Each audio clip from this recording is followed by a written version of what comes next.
not responsible for what I say. Let's check it out.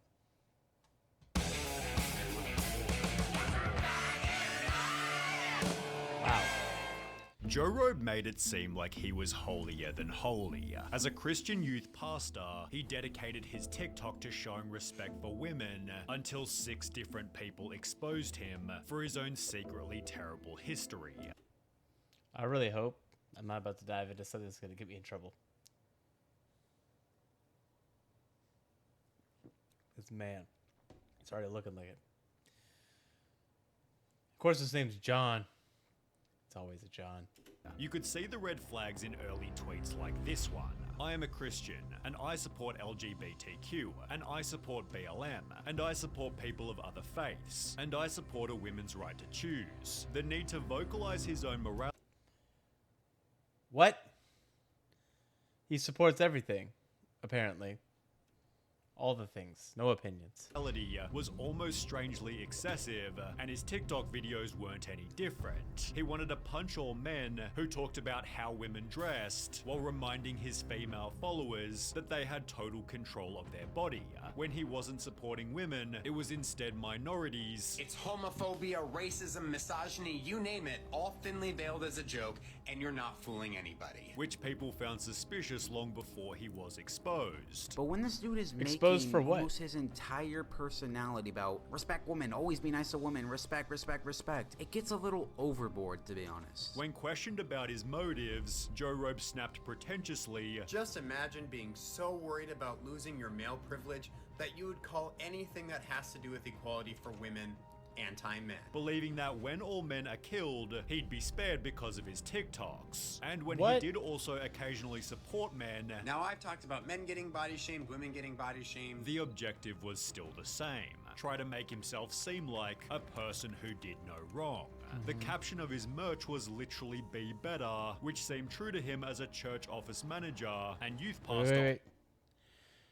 So on June 4th, St. John welcomed John Bell as the new office finance manager. He has taken over Jack Jabins, who retired at the end of June.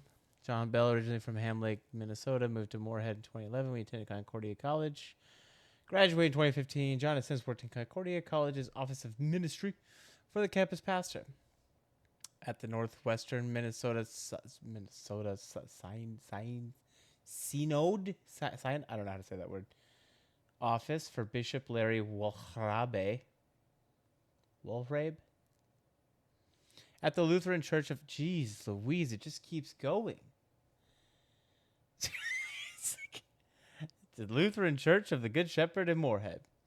Outside of his work at St. John, he's a private music teacher with he has dozens of students in flute and piano. John also enjoys going to movies with his friends during the evenings and traveling to Colorado, where many of his friends attend graduate school. Currently, John is on the Northwestern Minnesota Synod Council as an at-large member. Up until recently was the activities chair for the Northern Sky District of the Boy Scouts of America. I think I got like 6 red flags out of this "Who am I?" post that someone else wrote about him for the job he has, I'm assuming. That's just me, though.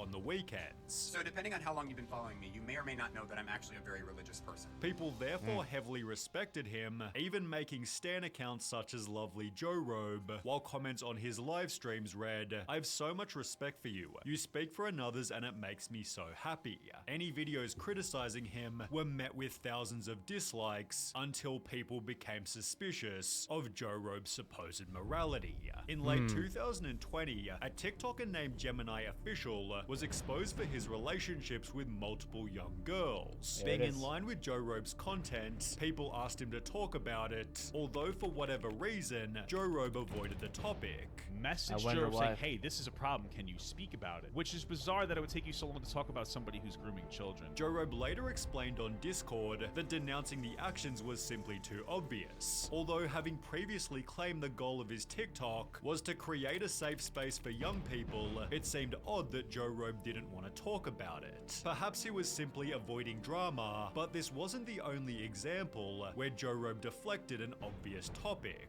He'd become friends with a TikToker named The Calvin Brandel, whose videos promoted a similar sentiment to those made by Joe Robe. Well, turns out he'd been doing exactly what he disavowed, explaining he thought it was okay because he was TikTok famous. I felt that with TikTok, my ego was super inflated, and I felt like I was invincible, I was unstoppable, I couldn't make any mistakes. Despite having photos together on Instagram, Joe Robe avoided the situation. You have no problem calling out problematic men, but it seems like the problematic man is your friend, and you're a little quiet. Eventually addressing what had happened with this iconic statement. I'll say it again. If you groom somebody, you are disgusting. The scum of the earth. Joe Robe, however, was doing exactly this himself. That's what I'm This was saying, somebody too. that I felt safe around, but I don't feel safe around him anymore because he's a groomer.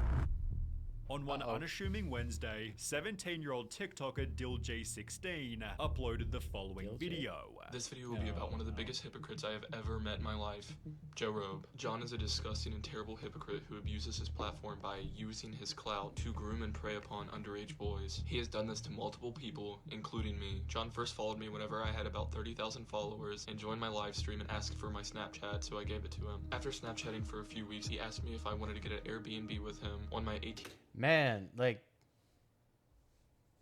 this makes me uncomfortable. This is weird. Like, I'm not an idiot. I know these kind of things happen, but seeing it is weird. Like, and I don't think this guy is lying. I don't think he's making this up. It feels, to me, genuine, just based on his body language and the way he's talking. And anyway, 18th birthday, which was over 3 months away, he started to send me links to one-bedroom Airbnbs, and he offered to purchase me alcohol if I went. And this is him talking about the one-bedroom. very cheap, like 100. And we have lots of money to do fun things. Oh, like popcorn in the movies? That'd be nice. But there would only be room for the two of us. Yeah, that is true. Maybe one with like 2 rooms? I just realized the ocean is going to be freezing, so we don't need to be near the beach. Ew. He knew that I did not want to get the Airbnb, so he thought if he invited one of my IRL friends, I would want to go. That's him asking when he was going to turn 18. And while Joe Robe was at least waiting until their 18th birthday, the group chat they shared wasn't quite so clean. During one of the Zooms with all of my TikTok friends, John thought it would be a good idea to have us all take a BDSM score test and send him our results. Keep in mind, Whoa. the youngest was 15 years old and the oldest were 19, and there were only 2 19-year-olds and everybody else was 17 and below. Which had happened just a month before Joe Robe's 28th birthday. DilG added one more detail before the video finished. I found out that there are multiple people that John has groomed. As a person named Coco then also came forward. He started asking like different questions, like what state do you live in, and do your parents let you travel, and do you like to travel, and and he offered to buy me a room with him. He offered to buy me alcohol. This is the one quote I remember him talking to me. I may be a pastor, or I may work for God, but I'm not against kids having fun. I should have realized it right there. Then there was another. No. Red flag. Like 2. 4 red flags. No. No.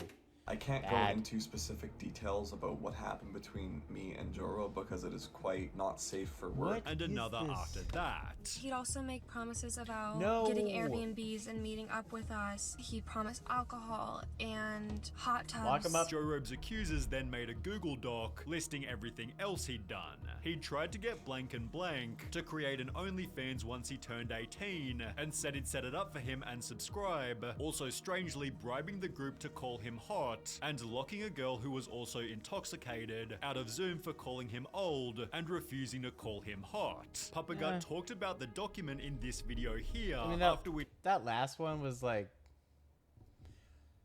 okay, if that's the only thing he did, out of all of this, like take everything else away, and he wanted a drunk girl to say you're hot, and she's like, no, and he blocked her from Zoom. Okay, like I don't even use Zoom. I've never used Zoom. I've never had to use Zoom. I know what it is, I think, but that's like the least egregious thing so far, and this is like, dude, this would be like a file of things. Like I don't even. That was the least uncomfortable. Like the girl locked out of Zoom doesn't matter. I don't know why they even put that in. Like maybe it like helps the story later. We'll see. He'd be messaged a story worse than every other one combined. I ran a small. Wow. Hey, I saw your video and thought I should come out and say my experience. I ran into a small fan account for Jerobe on Instagram, and he even at one point followed me. Okay. I slid up on his stories from time to time, and he eventually asked for my Snapchat. I was so excited because he told me no one else had his Snapchat. You believe that? And made me promise to not give it to anyone or to not tell anyone what we talk about. Another red flag. Everything was fine for a while, but conversations got really weird, and he sent me a lot of dirty pictures. What a surprise. Fan account for Joe Robe on Instagram. He eventually asked for my Snapchat. He told me no one else had his Snapchat and made me promise to not give anyone it or to tell anyone what we talk about. Conversations got really weird and he sent me a lot of dirty pictures, 4 of which were included to prove he wasn't lying. I was also 14 at the time. He didn't even bother to ask how old I was or for any form of identification, but he would call me a baby a lot and would try and force me to call him daddy. To make matters worse, John's church profile explained, outside of his work at St. John, he is a private music teacher with over a dozen students. Yo, that caught me and too. Up until recently, was the activities chair for the Northern Sky District of the Boy Scouts of America. So that caught me but too. wait until you hear why he left his previous job. Someone messaged one of the accusers, I wanted to reach out because I'm on staff at the church he used to work at. He was removed from staff over 2 years ago, and he was really upset with our church and strict protocols for working with youth, so he left to go to another church. Was strict protocols not sending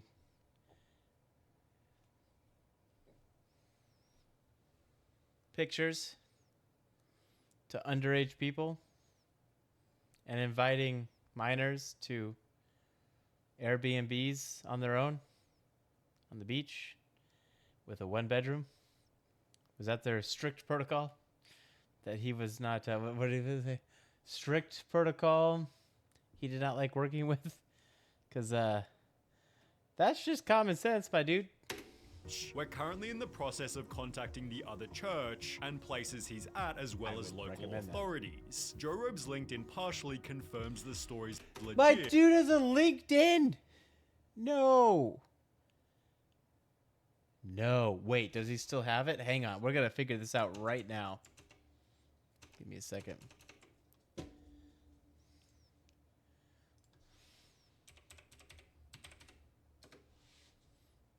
think I might be logged in on here, so... Okay, no, I'm not.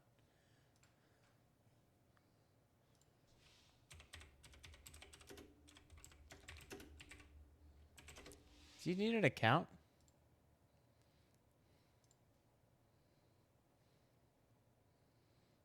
Hold on. Oh, his name's Joe Robe. I don't think... So you don't need an account. No, it's just Joe Robe. That's it. He might be gone.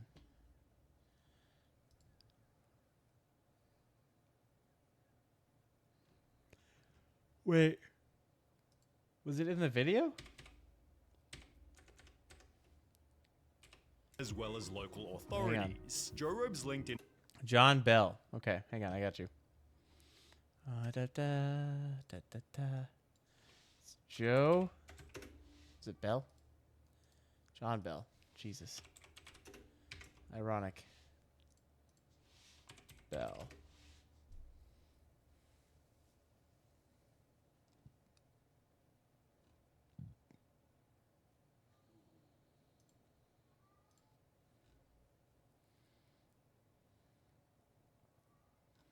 I'm not sure he's still around.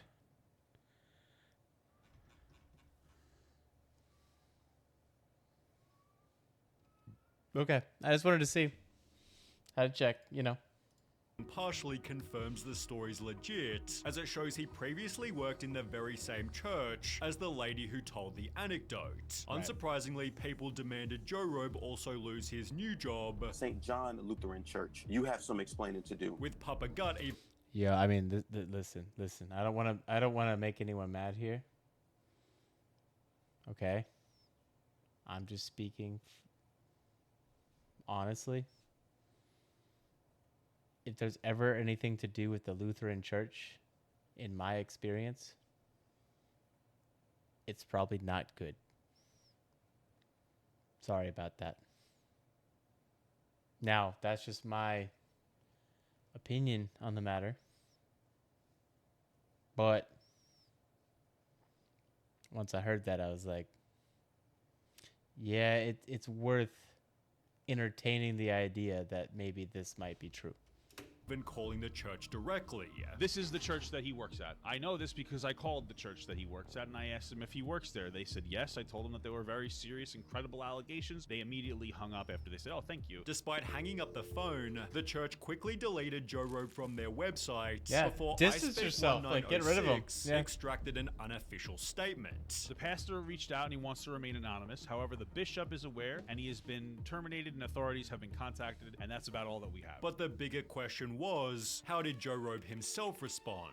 Did he make a self-aimed TikTok about his own heinous actions? Well, no. He deleted his TikTok, Instagram, YouTube, Facebook, Smart. even his LinkedIn, and hasn't been There it is, since. yeah. His refusal to address the two previous situations suddenly all made sense, while others were less surprised. He ghosted out. The accusation can't be real. A white knight That's influencer smart. being I did the same secretly an thing. awful person is unheard of.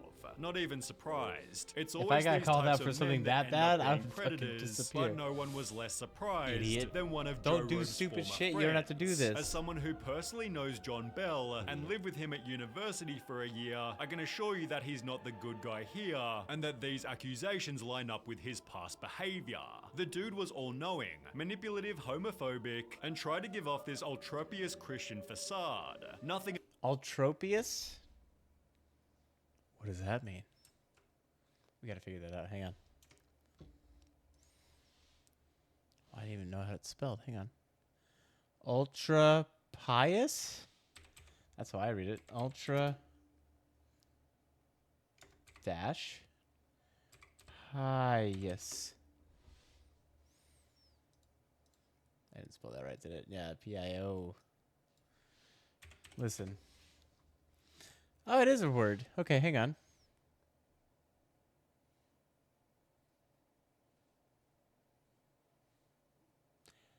I think we've, I should have seen that coming. That's on me. That's on me. Whoops. Very obvious answer. about his online presence was genuine. Karma is taking a toll on him, and I'm glad he's getting thrown off the internet. Before any of this happened, Vegan Teacher had stated, Okay. Lots to process there. Lots to unpack, as it were. But, what's this Van family thing now? There's more? Well, hold on. Let's think about...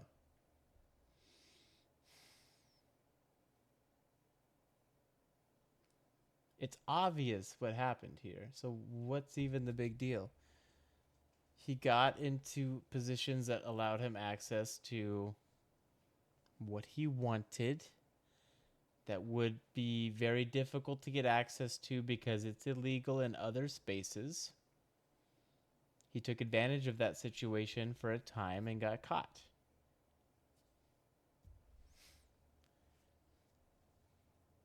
Ew. Like, brother, ooh.